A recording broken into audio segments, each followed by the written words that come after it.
स्वागत है आप सभी का दोस्तों। उम्मीद करता हूं आप लोग अच्छे होंगे। आज एक बार फिर मैं बीजेपी नेता तेजेंद्र पाल सिंह बग्गा को लेकर के चर्चा करूंगा और ये जानने की कोशिश करूंगा कि 6 मई को दिल्ली के जनकपुरी से तेजेंद्र पाल सिंह बग्गा की गिरफ्तारी हुई थी। पंजाब की पुलिस ने गिरफ्तार किया था। इसके बाद क्या हुआ कि दिल्ली से लेकर के पंजाब और हरियाणा तक जमकर पॉलिटिक्स हुई। सुबह में 9 बजे के आसपास में तेजेंद्र पाल सिंह बग्गा को जनकपुरी में उनका घर है, वहाँ से उनको गिरफ्तार किया गया था और उसके बाद पंजाब की पुलिस ने उनको पंजाब ले जाने की कोशिश की थी। दिल्ली से पंजाब की पुलिस बग्गा को लेकर के चली गई। इसके बाद क्या हुआ कि पूरे दिन भर इस पूरे मामले को लेकर के पॉलिटिक्स होता रहा और इस पॉलिटिक्स में 3 राज्यों की पुलिस भी आपस में उलझी रही। नतीजा क्या हुआ कि शाम होते होते तेजेंद्र पाल सिंह बग्गा वापस दिल्ली चले आए। उनको हरियाणा की पुलिस ने, पंजाब की पुलिस को हरियाणा के कुरुक्षेत्र में रोक करके रखा और उसके बाद जब दिल्ली की पुलिस पहुंचती है उसके बाद उनको हैंडओवर कर दिया गया और बग्गा शाम तक घर आ गया, यानी कि दिल्ली आ गया। लेकिन इस पूरे मामले पर जमकर पॉलिटिक्स हुई बीजेपी और आम आदमी पार्टी के बीच में। अब यहाँ पर यह जानना ज़रूरी है कि बग्गा आखिर इतने बड़े नेता थे, आखिर क्या मामला था कि इतने बड़े लेवल पे पहुंच गया। एक छोटा सा नेता अचानक से बड़ा हो गया, इसके बारे में जानना बहुत ज़रूरी है। तो देखिए, तेजेंद्र पाल सिंह बग्गा जो हैं वो बीजेपी के एक आम नेता हैं और इनको लेकर के जो पॉलिटिक्स हुई थी, मैंने आपको कल भी बताया था कि क्या पॉलिटिक्स हुई थी, किन वजहों से तेजेंद्र पाल सिंह बग्गा को आम आदमी पार्टी ने इन पर FIR दर्ज की थी और जिसके बाद पंजाब की पुलिस उनको गिरफ्तार करने के लिए आई थी। दरअसल हुआ यह था कि पंजाब में विधानसभा का चुनाव होना था और उस चुनाव से ठीक पहले पंजाब में गुरु ग्रंथ साहब की बेअदबी हुई थी और इसी बेअदबी को लेकर के उस समय में राजनीति चरम पर थी। अरविंद केजरीवाल ने यह कहा था कि अगर हम पंजाब में हमारी सरकार बनती है, हमारी पार्टी की सरकार बनती है, हम सत्ता में आएंगे तो जिन जिन लोगों ने बेअदबी की घटना की है, जो भी लोग इसमें शामिल है, उसकी जानकारी मुझे मिल गई है। अगर हमारी सरकार बनती है पंजाब में तो सरकार बनते ही इस मामले में जो भी लोग इन्वॉल्व हैं उनको सज़ा दी जाएगी। पंजाब में संजोगवश आम आदमी पार्टी की सरकार बन गई, पूरी बहुमत के साथ सरकार बनी और इस सरकार के बनने के बाद से तेजेंद्र पाल सिंह बग्गा लगातार सोशल मीडिया के जरिए अरविंद केजरीवाल से ये पूछते रहे कि अब आपकी सरकार बन गई है, अब आप बताइए कि बेअदबी जिन लोगों ने की थी, जो लोग शामिल थे, जिसके बारे में आपकी जानकारी थी, उसको आप सज़ा कब दिलवा रहे हैं। और इसको लेकर के बग्गा हर दिन अरविंद केजरीवाल से सोशल मीडिया के जरिए सवाल पूछते थे। दूसरा जो मामला था वो था कश्मीरी पंडितों को लेकर के। कश्मीरी पंडितों को लेकर के एक फिल्म बनी, द कश्मीर फाइल्स, और इसी को लेकर के अरविंद केजरीवाल ने दिल्ली के विधानसभा में मजाक उड़ाया था, जैसा कि बीजेपी नेताओं का आरोप है कि उन लोगों ने कश्मीरी फाइल्स के जरिए कश्मीरी पंडितों का मजाक उड़ाया था। इसी के लिए बग्गा लगातार ये कह रहे थे कि आप इस मामले पर माफ़ी मांगिए कश्मीरी पंडितों से।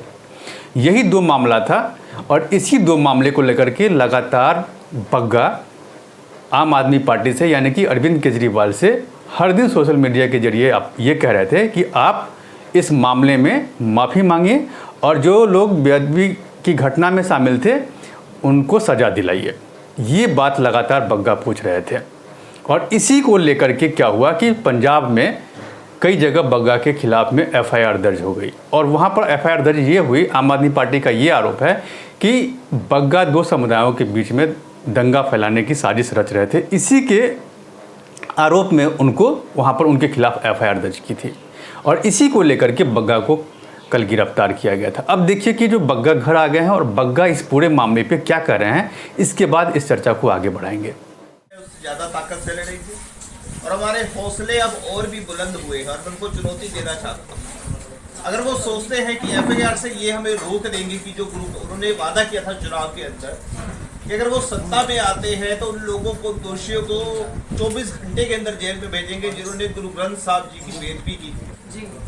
लेकिन उन लोगों की पुलिस ऑफिसर्स की प्रमोशन कर दी और ये भारतीय जनता पार्टी का आरोप नहीं है, उसी व्यक्ति के आरोप है जो अमृतसर के विधायक है, अरविंद केजरीवाल जी की पार्टी के विधायक और जिनकी रिपोर्ट के बराबर अरविंद केजरीवाल जी ने कहा था और दूसरा हमारी मांग है कि जो उन्होंने कश्मीरी पंडितों के नरसंहार को झूठा बोला, उसके पर उनको माफी मांगनी चाहिए। तेजेंद्र पाल सिंह बग्गा ने साफ साफ अपनी बात रख दी है। उन्होंने साफ साफ वही बात बोली है जो मैंने आपको बताया है।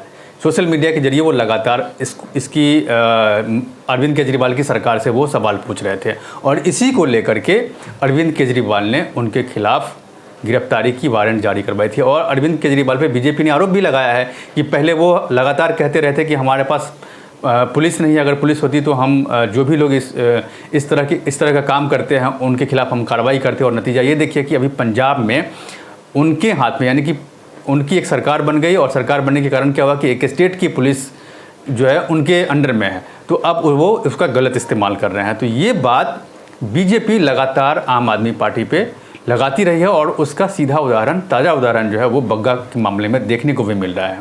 अब देखिए बग्गा आगे हैं और इस पूरे मामले पर बीजेपी दिल्ली के जो प्रेसिडेंट है आदेश गुप्ता, उनका इस पूरे मामले पर क्या कहना है वो पहले आप देख लीजिए।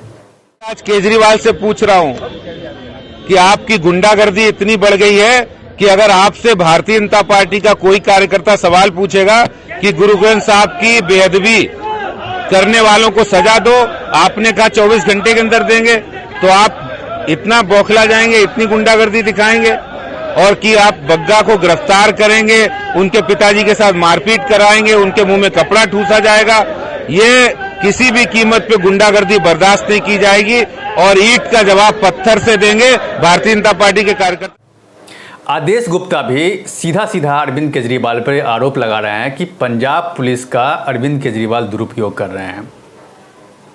सीधा सीधा आदेश गुप्ता ने अरविंद केजरीवाल पे ये आरोप लगाया है और ऐसा ही कुछ आरोप लगाया है बीजेपी के एक दूसरे नेता हैं मनजिंदर सिंह सिरसा। उनका ये कहना है कि पंजाब पुलिस का अरविंद केजरीवाल ने गलत इस्तेमाल किया है और ख़ास करके जिस डीएसपी को बग्गा को पकड़ने के लिए, बग्गा को गिरफ्तार करने के लिए दिल्ली बुलाया गया था, दिल्ली भेजा गया था, वो आदमी करप्ट है। अरविंद केजरीवाल ऐसे लोगों को इन्वॉल्व करते हैं जो लोग पंजाब को स्थिर रहने नहीं देना चाहते हैं, इसीलिए इस डीएसपी का उन्होंने सहारा लिया। आप खुद सुन लीजिए कि मनजिंदर सिंह सिरसा इस पूरे मामले को लेकर के अरविंद केजरीवाल पे भी सवाल उठाए हैं और जो डीएसपी बग्गा को गिरफ्तार करने के लिए आए थे, बग्गा को लेकर के भी जो बग्गा को गिरफ्तार करने आए थे, तो बग्गा को गिरफ्तार करने वाले डीएसपी पर भी मनजिंदर सिंह सिरसा ने सवाल उठाए हैं। अब पहले उनकी बात भी सुन लीजिए।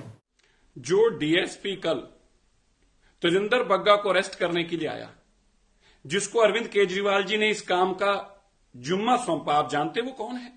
वो डीएसपी है जिसका देश के सबसे बड़े ड्रग तस्कर के साथ नाता है। उस डीएसपी को देश के सबसे बड़े ड्रग तस्कर सर्बजीत सिंह, जो कि आजकल जेल में बंद है, उसने इसकी पोस्टिंग कराई। और ये कैसे हुई? जो एक ऑडियो रिलीज हुई, लीक हुई डीजीपी चट्टोपाध्याय की मीटिंग की, जो सारी अखबारों की सुर्खियां बनी, टीवियों की सुर्खियां बनी, जिसके अंदर यह कहा जा रहा है सर्बजीत के द्वारा कि हम इस कुलजिंदर सिंह को, आप देखिए 39 नंबर पर यह है कुलजिंदर सिंह डीएसपी पट्टी 2 एससीएस नगर। उस मीटिंग में कहा जा रहा है कि इसको हम एससीएस नगर मोहाली लेकर आएंगे, ये आरडीएक्स पंजाब में लेके आएगा, धमाके होंगे और यह कहा गया कि हम एक सेफ हाउस बनाएंगे, वहां पे लोगों को लाके डिटेन करेंगे और मोदी की आंखें खोल देंगे। ये उस ऑडियो का हिस्सा है। और आजकल ये जो कुलजिंदर सिंह आया था, इसका नाम कुलजिंदर सिंह है, लेकिन ये सब कुछ जब एक्सपोज हो गया कि इसका ड्रग नेक्सस के साथ इतना बड़ा नाता है और आतंकियों के साथ, तो आजकल इसने अपना नाम बदलकर KS संधू रख लिया। KS संधू। अब ये डीएसपी जो तेजिंदर बग्गा को अरेस्ट करने आया, अरविंद केजरीवाल देशद्रोहियों के साथ, देश विरोधियों के साथ, नशा तस्करों के साथ संबंध रखकर तेजिंदर बग्गा को अरेस्ट कराने के लिए इन लोगों का इस्तेमाल कर रहे हैं। बताइए भगवंत मान जी, मैं गलत कह रहा हूं? बताइए डीजीपी साहब, मैं गलत कह रहा हूं? बताएं भगवंत मान जी।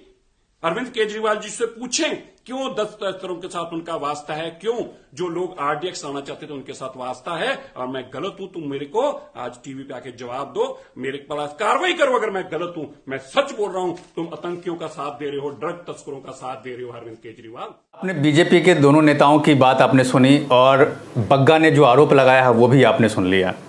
यहाँ पर सीधा सवाल ये है कि आखिर पंजाब की पुलिस का गलत इस्तेमाल आम आदमी पार्टी क्यों कर रही है।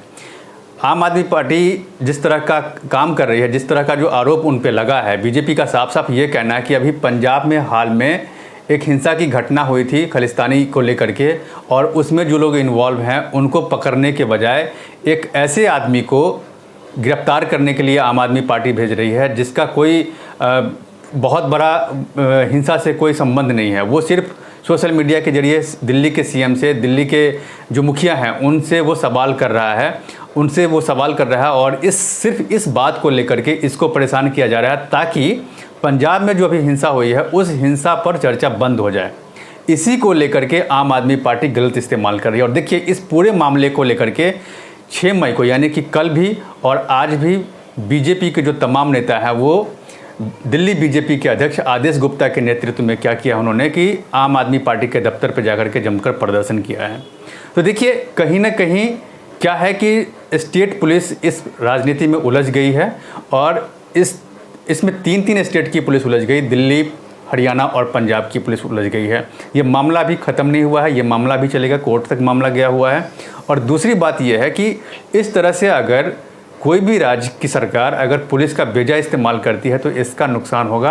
अगर आज पंजाब में आम आदमी पार्टी की सरकार है और वो अगर पुलिस का गलत इस्तेमाल करती है तो कहीं पर बीजेपी भी इस्तेमाल कर सकती है, कहीं पर कांग्रेस भी इस्तेमाल कर सकती है, और ये अब देखने को आगे भी मिलेगा। तो अब देखना ये है कि आगे बग्गा के मामले पर क्या कुछ होता है, कोर्ट से क्या फैसले आते हैं, कोर्ट क्या करता है, और इसके बाद बीजेपी अभी तो प्रदर्शन कर रही है आम आदमी पार्टी के खिलाफ, आगे बीजेपी किस तरह के एक्शन लेगी आम आदमी पार्टी के नेताओं के खिलाफ वो देखने वाली बात होगी।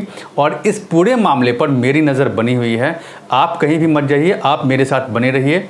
और अब तक अगर हमारे इस YouTube चैनल को सब्सक्राइब नहीं किया है तो प्लीज़ इसे सब्सक्राइब कीजिए, लाइक, शेयर और कमेंट ज़रूर कीजिए। इसमें एक कमेंट बॉक्स है जिसमें इस मुद्दे से रिलेटेड अगर आपका कोई सवाल है तो उस सवाल को कीजिए और उस सवाल का जवाब मैं आपको दूंगा। तो प्लीज़ आप मेरे साथ बने रहिए और इस चैनल को सब्सक्राइब कीजिए। धन्यवाद।